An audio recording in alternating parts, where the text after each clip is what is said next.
Inspiration, clarity, confidence, and wholehearted business strategy. Welcome to Your Next Chapter, the podcast especially for women in their 40s and beyond who know that business and personal development go hand in hand. Tune in each week for marketing, mindset, and personal growth strategies, along with inspiring stories from women around the world who are creating new businesses and lives that are personally fulfilling and financially rewarding. If you're looking to create a business and life you love, you're in great company. Let's find out what will unfold in your next chapter. I'm your host, Angela Rasmus, and I'm so delighted that you're here. Hi there, and welcome to episode 29 of the Your Next Chapter podcast. See how this feels? The concept that when the entrepreneur is ready, the opportunity arrives. Maya Growers and I were laughing as we thought about and discussed this concept in our wholehearted conversation. Now, Maya has been in a situation that many of us have been in. She had a corporate lifestyle. She was actually a singer and an entertainer and really in the film and TV casting industry before she let go of that chapter and looked after her young children. Now, what happened was, in those 7 years when she was out of the traditional workforce, she lost a little of her mojo. Now, she decided when she got to a point that she wanted to move back into the working world, but losing your mojo sometimes can make that a bit tricky. You can start to doubt your ability to step back into the same power and confidence that you had before. But nevertheless, there was this burning little kernel inside of, I want to do something that makes a difference.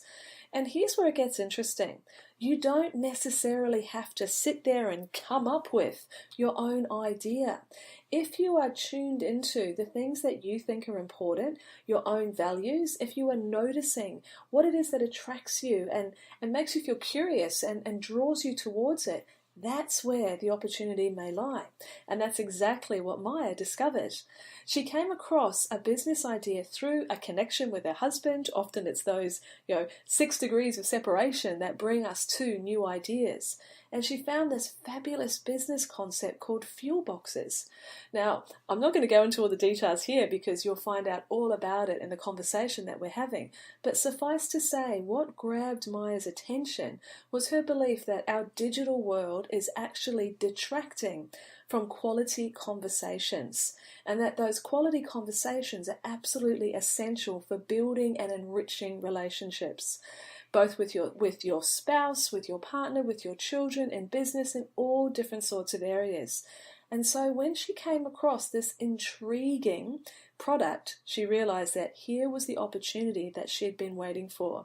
Now, by her own admission, I didn't know what I was doing. I had no business or marketing background, but I was so passionate about this concept. I decided to plunge in and work it out as I went along. So absolute reassurance here. You may have your own burning idea or burning desire, but are holding yourself back because you don't, inverted commas, have the expertise or the experience. Well, this is yet another fabulous example that you just start from where you are with what you have, and you can turn that passion into a success.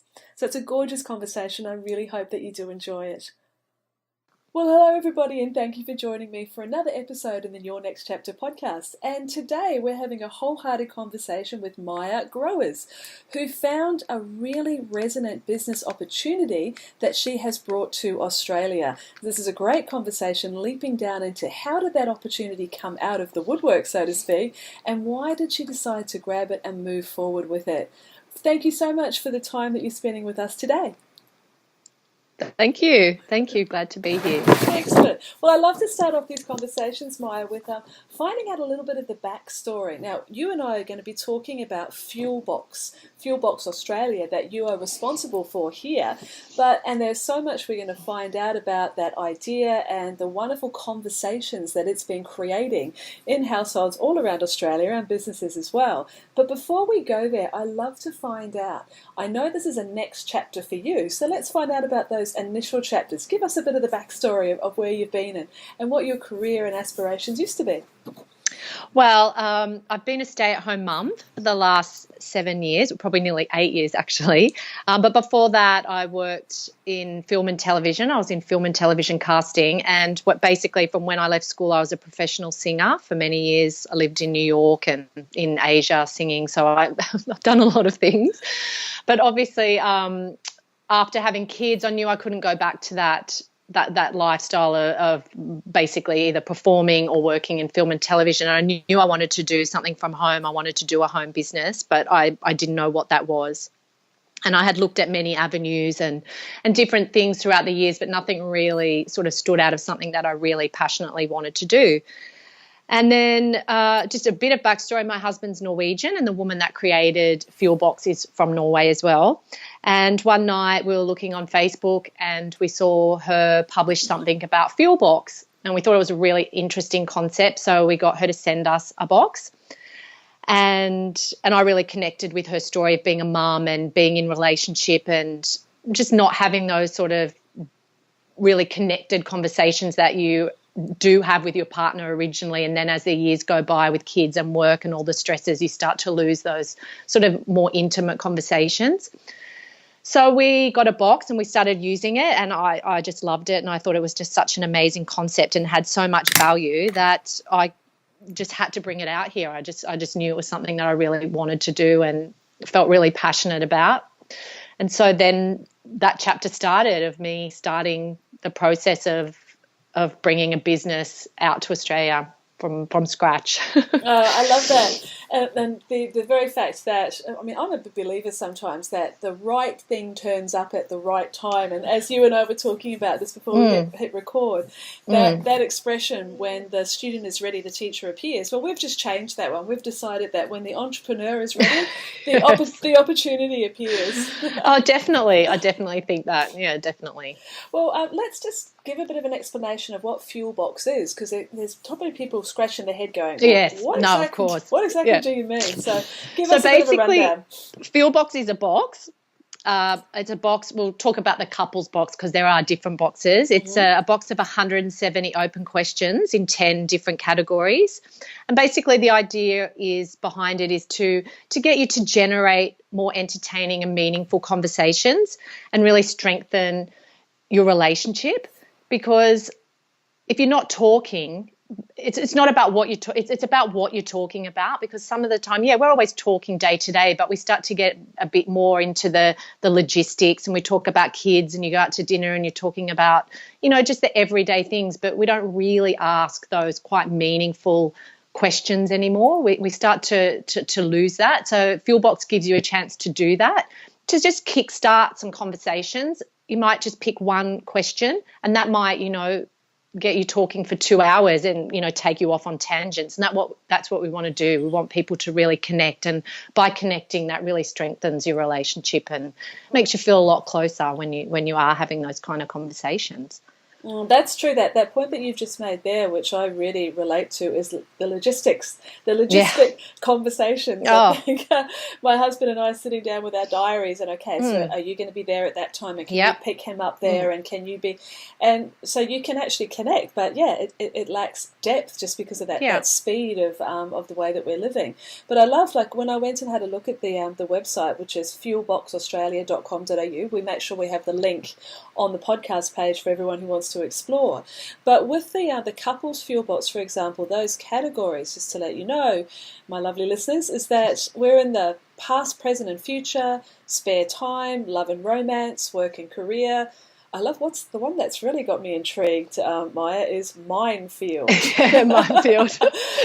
love to know what that one is. But there's some pretty hard hitting questions in there. But what's great about Fuelbox is if you don't like a question, or you feel a question is not appropriate, or it's not something you want to ask, you just put it back and pick another one. There's no rules. It's not a game. There's no wrong or right. There's no, you have to do it at this place, or it has to be this length of time. It's just something that, it's just really free and easy. You can have it out on your coffee table and, on a Friday night, have a glass of wine, pick one card. There's fun cards in there. There's things that can make you laugh. It's not all heavy and, Yeah, no, it seems that what they do is that they the individual cards act as a catalyst, a conversation that's right. catalyst. Exactly. Again, I'm on the page at the moment, and this is the question that made me giggle. How do you think our children will describe us as parents? Yeah. that could be a really interesting one, depending on what I said yes or no to that day. Yeah, and the thing is, okay, people think, oh, well, I could just ask my husband or my partner a question. But sometimes we just don't think, it's sometimes hard. Like I'll say to my husband, let's have a talk. And he'll be like, well, what do you want to talk about? It's kind of like, oh, I don't know. So this way it gives you a little bit of something to talk about. And it might be a question you never even thought to ask, I've had people come to me and say, we've been married 15 years and I picked a card and I have never, ever asked my partner that question, ever. And it was such a great opportunity to hear his side of things. And I guess with men too, there's no agenda with the cards. So if you were to broach a question maybe in your relationship, the other person might feel defensive or feel, why are you asking me this question? But with Fuelbox, it's coming from the box. So you get to talk about those things without any sort of hidden agenda, which is what I love about it. That makes sense. I hadn't thought of it like that. But yeah, don't blame me. Blame the box. Yeah. Well, you know what I'm saying. Yeah, absolutely. Yeah. No, I'm with you there 100%. Well, what I'd like, there's several different boxes for people who are interested. There's the couples one, and there's also, hang on, let me just pop in here for a sec. There's one about family, about leadership, about teams, about innovation. There's all different types of boxes. Yeah. But let's come back behind the box for a moment. When you had that feeling that you wanted to do something else, that you had that career before, I call it BCC in my case, before Cameron and Charlotte. I had a corporate career as well, and then when I started my first next chapter, it was because I'd done marketing in the past. It made perfect sense for me to create a marketing agency, and that's what I did.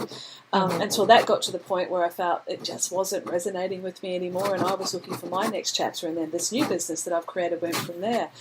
Why do you feel that you went down the path of discovering Fuelbox as opposed to creating something else? You talked to me about, you've been putting out there to the universe about, okay, I want to do something, show me an opportunity.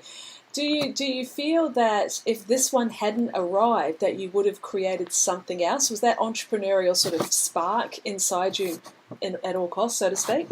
I think it was there. I think that the problem is that I'm I'm very creative in, like I say, I've been a singer and, worked in entertainment in, helping people put people in movies and that side of creativity. But I'm not very creative, like in making things. And a lot of, I don't make, I'm not a sewer or anything like that. So I knew that part of me, I wasn't going to make something that was my own. I had thought about opening an agency many times, an acting agency for kids. I had thought about that. I had many thoughts, but just nothing I really felt that I could back myself enough to do. It never felt enough. It needs to be something, I think you have to be really in love with the idea so much that you can't not do it. And that's how I felt. I felt like I would be so disappointed with myself and with everything if I didn't get Fuelbox here. I just had that. It was just such a strong feeling. So I guess it was there, but I'm not sure if I would have done. So I don't know. It's a hard question to ask if I would have done something else in the future. I'm not sure. I think you've just hit the nail on the head when you said there that you need to be so in love with the idea that you can't imagine not doing it. Yeah. And the reason I asked the question is because, and you've answered it beautifully, is because a lot of people that I've had conversations with often say, well, I'm not creative, or I couldn't have done this or that. Yeah. That's a label that I tend to affix to myself as well. Like, I'm not creative. I can't imagine ever creating a product. That's just, I can eat products, wear products, use products, but I can't actually imagine creating one. But that does not mean that I am not creative. That your ability to recognize the feelings that you had, like this is the concept of following the desire. You have to have a strong desire. Having all the knowledge in the world doesn't really do anything if you can't then equate that with strong desire and also strong self-belief. I think that's like the trilogy that you need to have together to make any venture a success. So by your recognizing that this is interesting, I really like the look of the sound of this, and then backing yourself is as much an entrepreneurial path as anything else. But how did you get the confidence to actually go, you know what, I'm going to give this a go? It was blind confidence, I think, to be honest. It was one of those things that you do when you go, yeah, I'm doing this, and then after it's sort of happening, then you kind of question yourself and go, what am I doing? I don't know anything about this. Like, I don't have a business background. I don't have a marketing background. If you understand what I'm saying. Like, absolutely. So I think I just sort of, and my personality is I kind of went gung-ho and then kind of worked out after how am I going to do this? And I'm still doing that. I mean, obviously I had to ask myself a few questions about what my strengths and weaknesses were and what I felt I was going to need help with. And I'm doing a marketing course at the moment. I realized that marketing wasn't one of my strengths, and it needs to be. So I think you have to look at yourself quite directly and sort of say, okay, what am I good at, and what could I probably need a little bit of help with, Absolutely. And I love that, actually. Just before you and I have spoken today, I was having a conversation with one of my clients, and I always have my mentoring clients fill out a pre-session update so I can see where they're at and how they're traveling. And this particular one that came through was, how are you feeling? Great, confident, fabulous. And I was like, wow, this is a big contrast to the last time. And I asked the question of her, why do you think those particular feelings were coming through this time? And she said, it's because I've been taking massive action.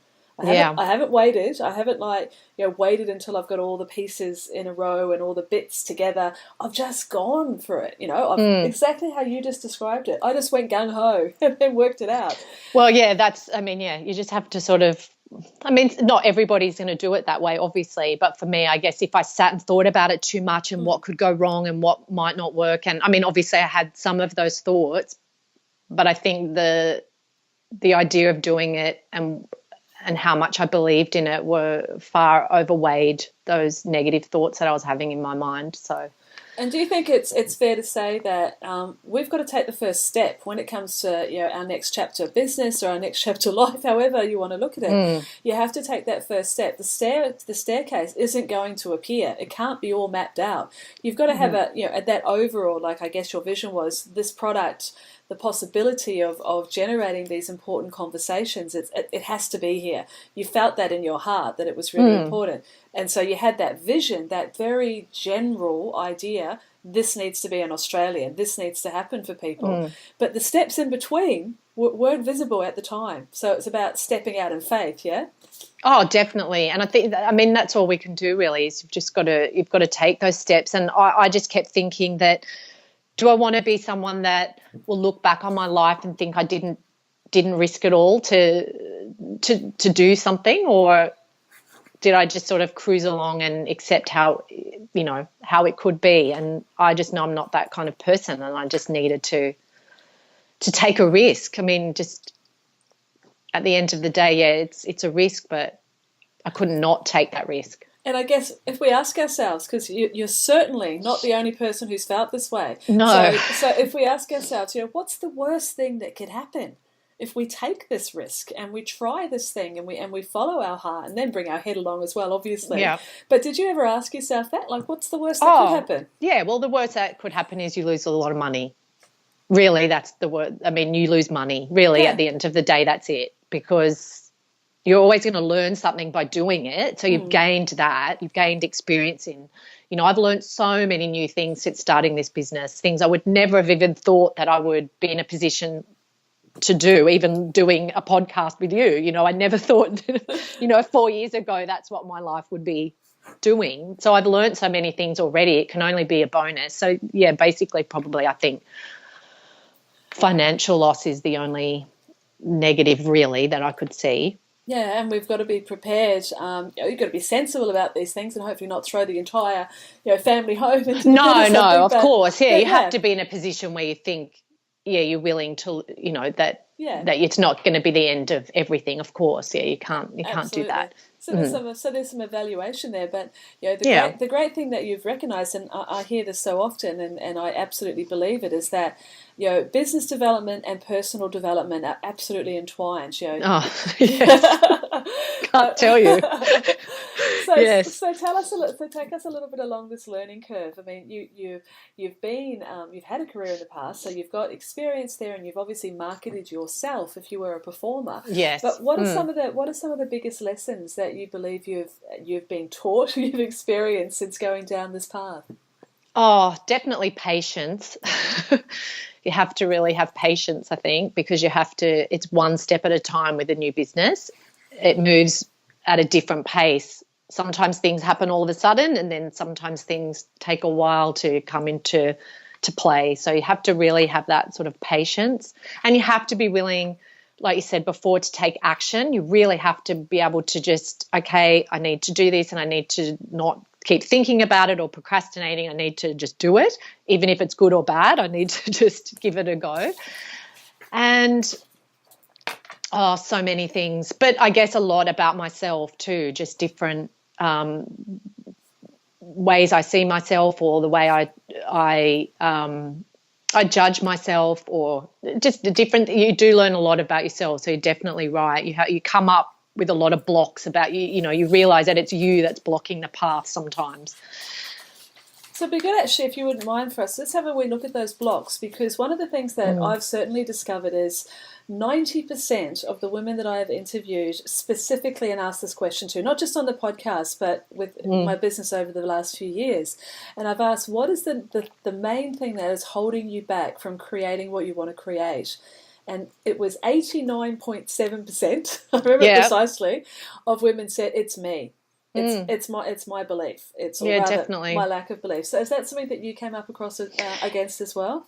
Yeah, I think especially since I'd been a stay-at-home mum for that long, you lose a lot of mojo, I call it, within yourself, because you start thinking, when you're working and things are happening, you've got a different mindset. And when you've been staying at home and looking after kids, not that that's, and don't get me wrong, that's, the best thing I ever did was being there for my kids, and I really enjoyed that time, but I knew that I wanted to do something else as well. I think you lose a little bit of self-confidence in those times. Well, I know I did. And I guess doing something like this too, it sounds weird, but I think it's that sort of imposter thing. I'm sort of waiting for someone to say, what gives you the right to have a business like that? Who are you? You don't know, where's your background in being a successful businesswoman? It's that I think that's a big one. It's that one's huge. Absolutely. Sorry, I interrupted you, darling. No, that's okay. No. That's that one of just that sort of, they're going to work out sooner or later. I don't really know what I'm doing, even though I do know what I'm doing. It's just, even though I do know what I'm doing, it's that one creeps in, I think, a lot. Yeah, there's actually a name for it. There is, I mean, you can look it up in the dictionary. You can, it's on Wikipedia. The imposter syndrome is a huge one. And if I go way back to the beginning of my business, I had a great girlfriend who lived around the corner. We're still in touch now. She's just a little further away. And I remember the conversations we had. How long do you think it'll be before our clients realise that we don't know what the hell we're doing? And we met through school. Our boys, who are now 17, were 4, playing soccer together, and that's when we first met. And we started our businesses from home, and that was exactly the feeling. And I think you've described it really well when you said about the lessening of the mojo. I'm not going to make any apologies for the fact that I love my kids, I love being a mum, but I needed more. I needed something for me, and that is, and I do take a lot of my feelings of satisfaction and fulfillment from the impact and the difference that I can make for individuals when I'm mentoring and coaching. And so I often hear us women, almost sounding as though we need to apologize, like motherhood's not enough. Well, it should be. Well, no, actually, I do want more, and that's okay. But we can lose those edges of confidence that we had. So, it's, as you found, just taking action was again the thing that proved to yourself that you could do it. So feel the fear and do it anyway. Oh, definitely. That's what you have to do. You just have to sort of push through it. Just go through it, and then you realize it wasn't anything anyway. It's very strange that you put up those blocks, because it's never as bad as it seems in your own head. So, obviously that's happened time and time again, because there's been, different obstacles about bringing product from overseas and websites and you name it. There's been, obstacles along the way, and you just have to keep pushing through each one. And then you get out on the other side and you think, oh, okay, that wasn't that bad.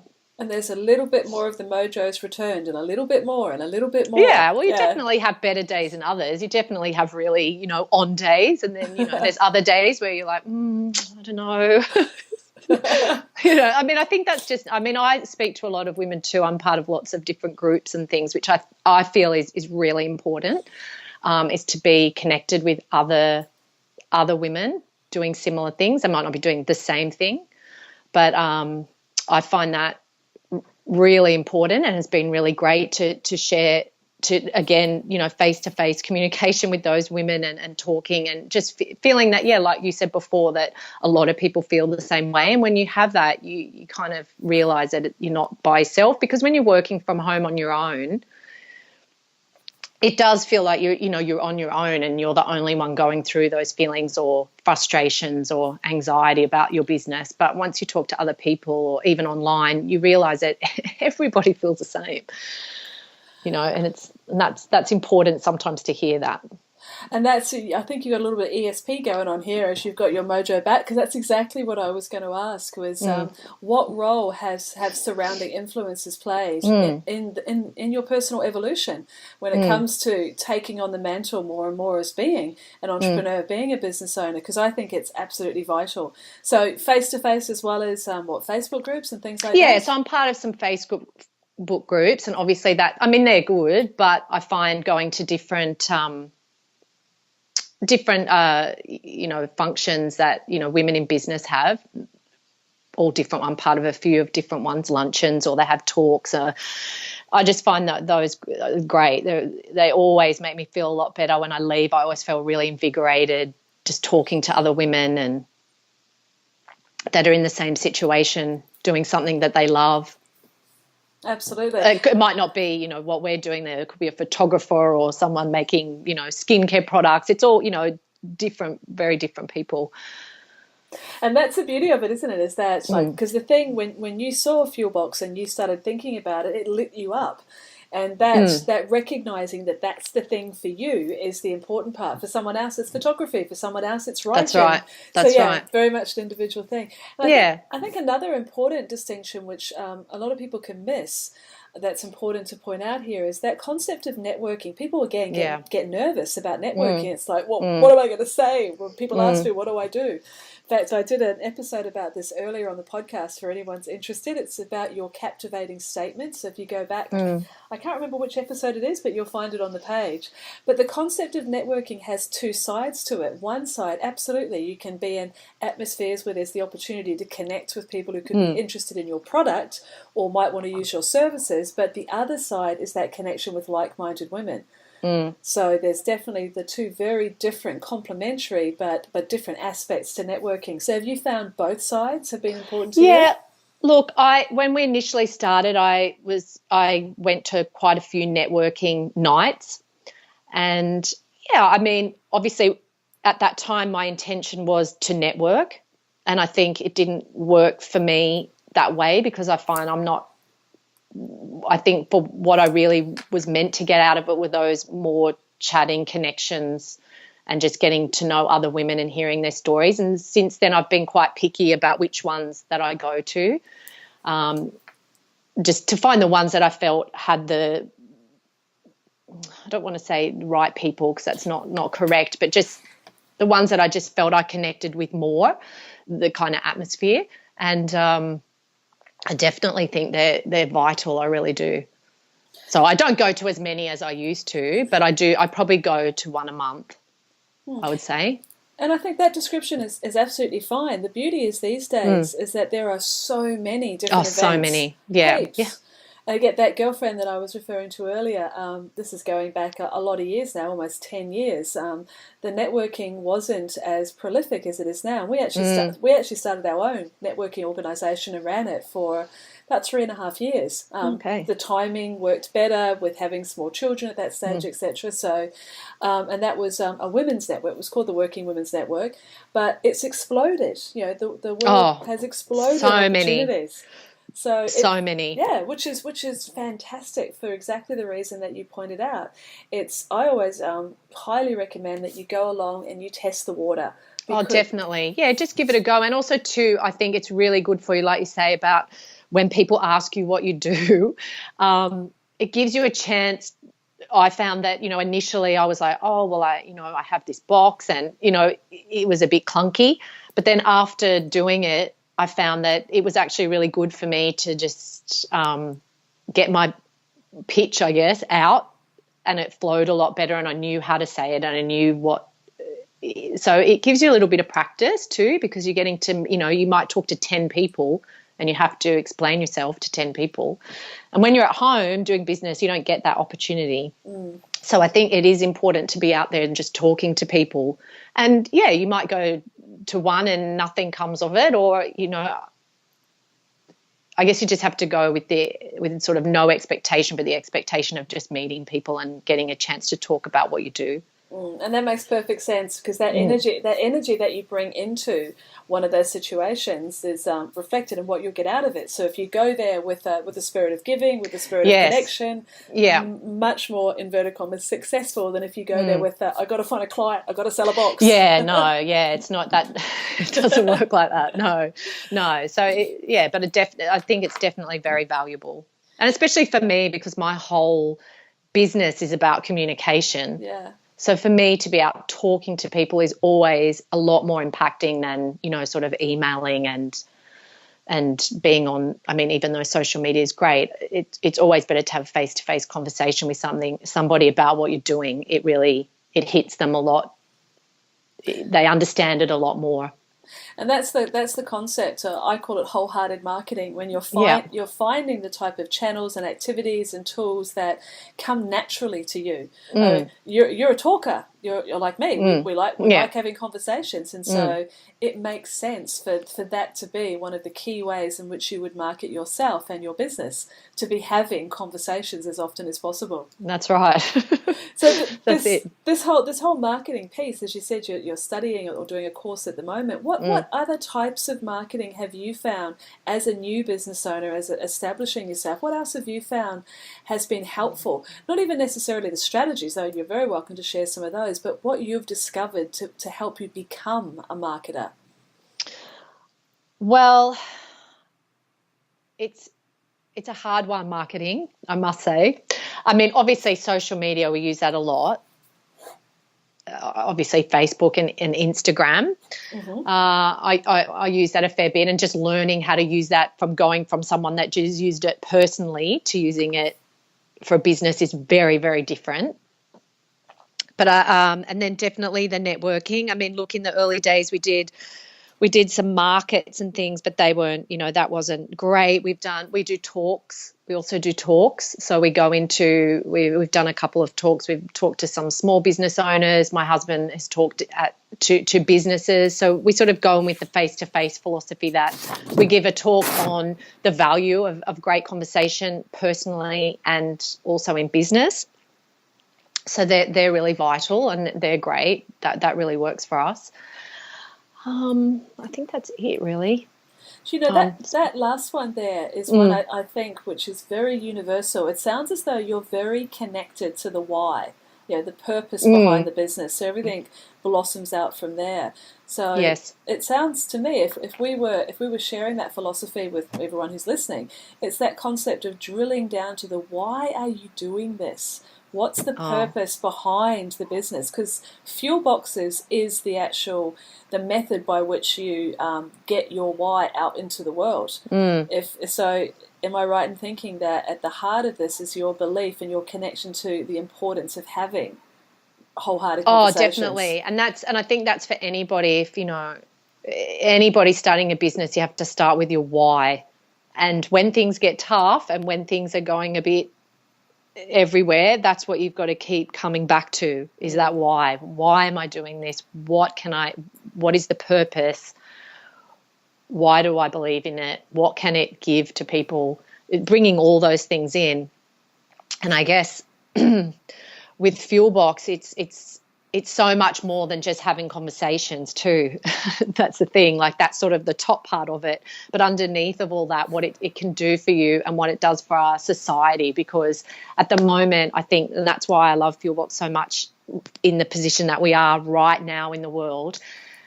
And don't get me wrong, I love technology just as much as anybody, and my kids are on it and all those things. But if you start to see how technology is driving us and what it's actually doing, it's actually not bringing us closer together, even though we think it is.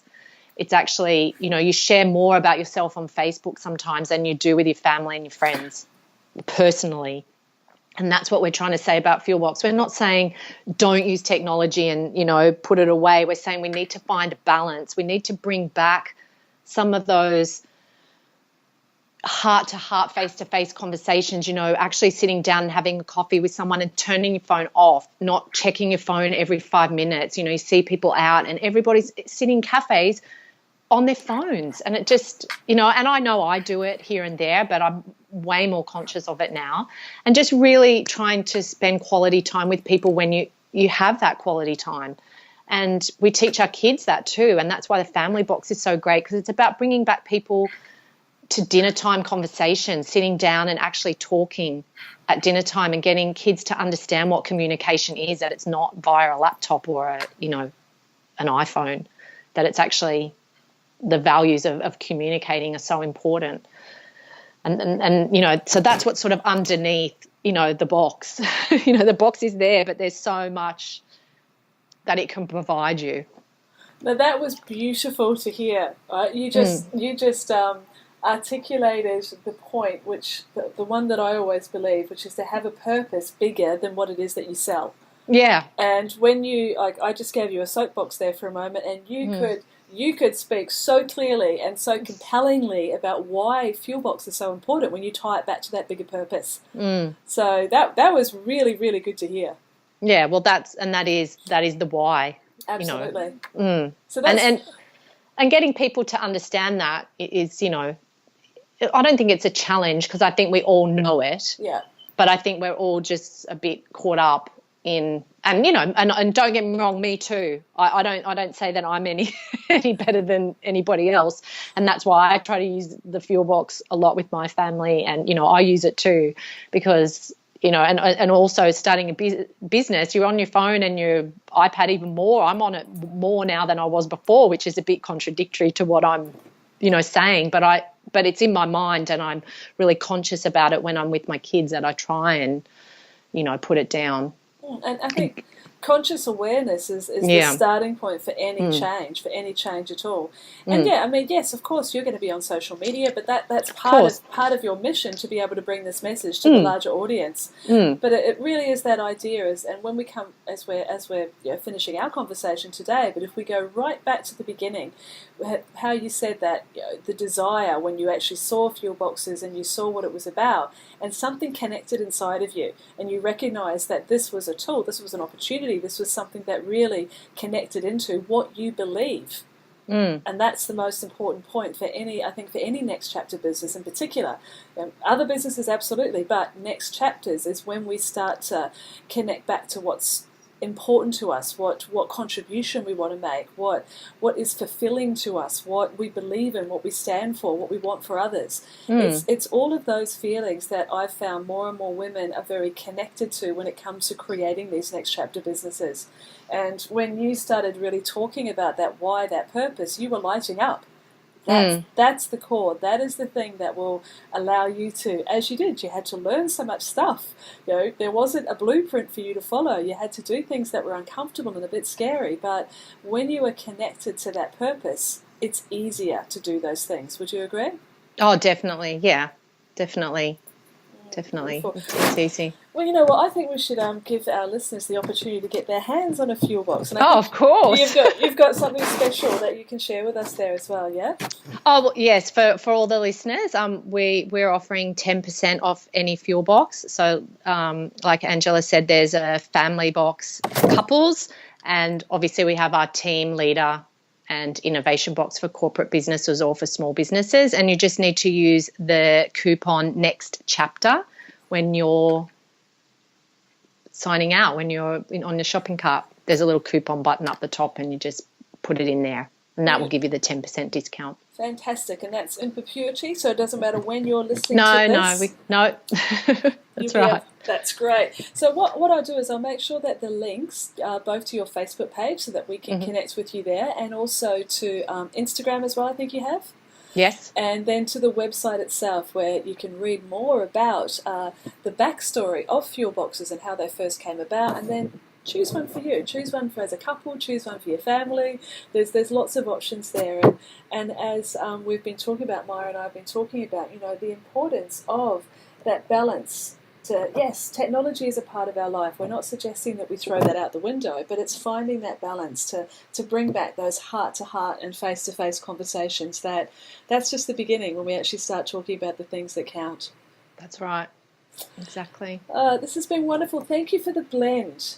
Thank you so much. Thank you. It's that gorgeous blend of finding out about the business itself and what it can offer us as individuals with those conversations, but then also overlaying that with hearing how you've embraced the courage to follow what lit you up, and to learn these lessons and bring your business to life. And that's what I want everyone to hear, that it's possible. You're absolute living proof of that. So thank you so much for spending your time. Thank you. Thank you very much. Thank you. You're really welcome. And so for everyone who's listening, pop over to fuelboxaustralia.com.au and see whether or not one of those fuel boxes could actually start, be the catalyst for a wholehearted conversation in your family as well. I hope you've enjoyed today's chat. This is Angela Raspis, and I'll be talking with you guys again really soon. Have a great day. Thanks for listening to the Your Next Chapter podcast. If you've enjoyed this episode, please let me know. Pop over to angelaraspis.com to subscribe to the show and leave a review. And whilst you're there, you can also enjoy valuable free resources, including show notes and downloads, along with the Next Chapter community, where you can connect with other wholehearted women on the same journey as you. We'd love to welcome and support you as your next chapter unfolds. See you next time.